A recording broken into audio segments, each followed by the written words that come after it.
Welcome back. Our next guest is from Robert Half, and they really are on top of the latest trends in the workplace. Today, our friend Jillian Tyree is here to talk about some challenges both employees and employers face in small to medium-sized businesses. Thank you for coming in today, Jillian. Thanks. It's great to be back with you guys. We are rounding out 2024, but looking into the next year, and there are some challenges that have been around this year that will be sticking. What about salaries? Yeah, salary is something that salary pressure happens for small to mid-sized businesses. It is often tough for them to compete with the larger companies.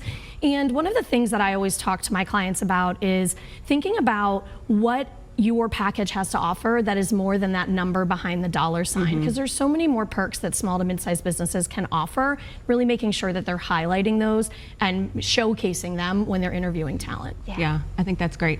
Do you think that it's part of the you get what you pay for when you're offering a salary to someone that you're bringing in? Yes, I do think you definitely get what you pay for. But again, you know, we've talked about this. What's your flexibility to have some windowed work to change that traditional 8 to 5 to really attract that top talent on top of, as well as, you know, the salary and the compensation. One of the trends too that I've been following is that there's a skilled talent shortage. Over COVID, a lot of people decided that, hey, I want to maybe switch careers, or I want to do something completely different, or I want to do it in a different way. So maybe those pools that businesses were dipping into before are no longer there. There's definitely a war for talent, and whether you're with a big company or a small to mid-size, you are going to be more successful in your job search if you partner with a firm. I talk to clients all the time that call me and say, Jillian, you know, we're struggling to find someone. I'm like, why did you wait so long to call us? Because it's just a boost in what you're looking for, right? Oftentimes we have access to candidates that are passive seekers, or that maybe we have interviewed and we understand a little bit more about that your company can't really see until we showcase them to you in the right way.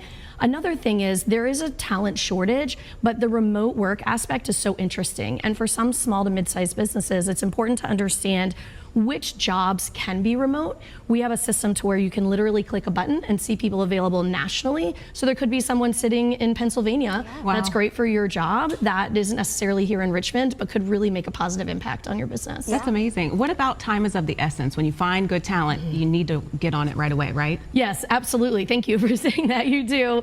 I always say to my clients and to my candidates, have an end goal. Decide this is when I want to make a hire, this is when I want to start a new job, and really work towards that. You're always going to say, what if this perfect person, or what if this perfect job?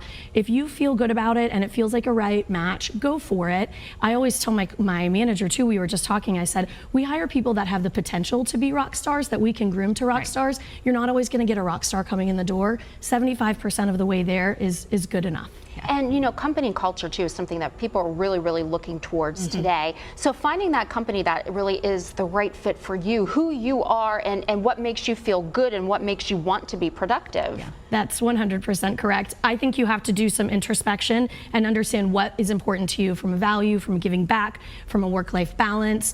If you're a working mom, really understanding what is important to you and then seeking out companies that have that. And if you're a company, understanding what those values are and really being able to highlight them and showcase them as you're talking to talent. I love that. So with salaries and the expectations of people coming in, how do you navigate that? Yeah, I think that you just want to set all the expectations very clear from the beginning. You know, when you accept a job or when you're offering a job, here's what you can expect, here's what we're offering to you, and just really know what other companies are offering. And then again, put your best offer out there, and if it's the right match, things will come together. Why is it that the small to medium-sized businesses have more challenges, or maybe different challenges than some of the larger ones? You know, it's a tough marketplace out there right now, and some of the challenges that we're seeing for small to mid-sized businesses are always this way. Some of them are exacerbated right now because of the marketplace, salary pressure, as well as the war for talent. I think it's just a matter of really understanding what they have to offer and showcasing that, not being discouraged by a larger company that can offer a bigger salary. Oftentimes people, what's worth it to them in a job is more than just salary. It's flexibility, it's culture, it's maybe giving back to their local community as a part of being, as in difference to being a part of like a big machine. 100%. We were just talking about that on off the air before the cameras went on, that I leave leave here and go to another job. Yeah. And it's wonderful to be able to be employed by somebody that lets me come and do this as well. Absolutely, because it flexibility. is that flexibility Yep. that so many people are looking for Yeah. these days. So many people are looking for it, and it's a big piece of your job offer. You have to think, are you remote, are you hybrid, and how are you showcasing that to the people that you're trying to bring in the doors? Yeah, I love that. Thank you so much, Jillian. That's Yeah. awesome to be able to hear all of these things that we need to know. And the market changes so much with salaries and with employees, and it's just education. Absolutely. Thank you for sharing with us Thanks for today. having me. If you want more information on this topic or the services that Robert Half provides, just visit virginiathismorning.com a little bit later today. You will find a link there on our website. Our live show returns in just a few minutes.